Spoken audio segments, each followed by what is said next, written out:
Swapped an 1150 horsepower Yenko engine into this busted up 87 Camaro. And our goal is to build the ultimate third gen street car. Something you could road trip across the country, then go crack off an 8-second quarter-mile pass, maybe even hit the Sunday morning car show for good measure.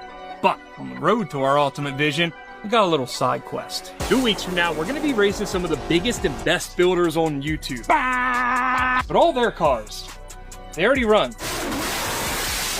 Ours does not. Doesn't start, doesn't stop, doesn't really do much anything. So, there's about a million places we could start on this thing, all probably equally important at this point, but I figure if we can at least get this thing rolling, if we can get it to do the most basic function that a car should be able to do, we'll be on our way. Now, as far as the rear end goes, we've actually got ourselves a little bit of a head start. We've already installed our Ford 9-inch rear axle and hung most of our suspension. Now, the whole rear deal's pretty freaking easy. The front is gonna be a little more complicated than that. But by the time we're finished with it, we can have to look at this anymore, so it is well worth it.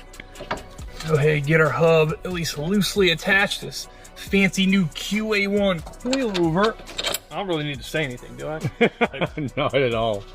Basically, everything you can see on the outside of this is all going. This tiny little brake caliper, the rotor, even the hub. The only thing we're gonna keep is the spindle. This is some old school stuff. This is the first time that I see this kind of system on it. The one time I've dealt with a hub like this, it was on a boat trailer.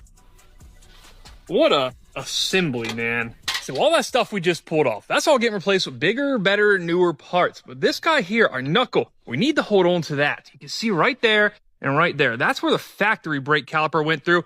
But our new stuff, it's going to use an adapter bracket right there on these two inner holes to mount the caliper, which means we need to hack this guy off right there, and right somewhere along there.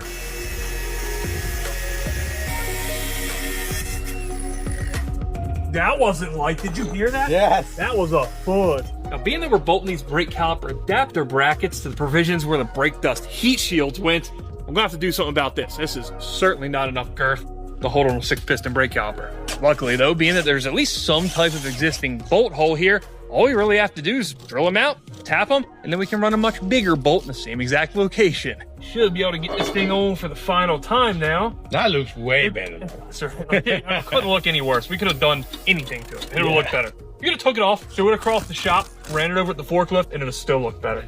I'm gonna go ahead and hack our bearings. Why are you laughing like that? What are you doing? I don't get it.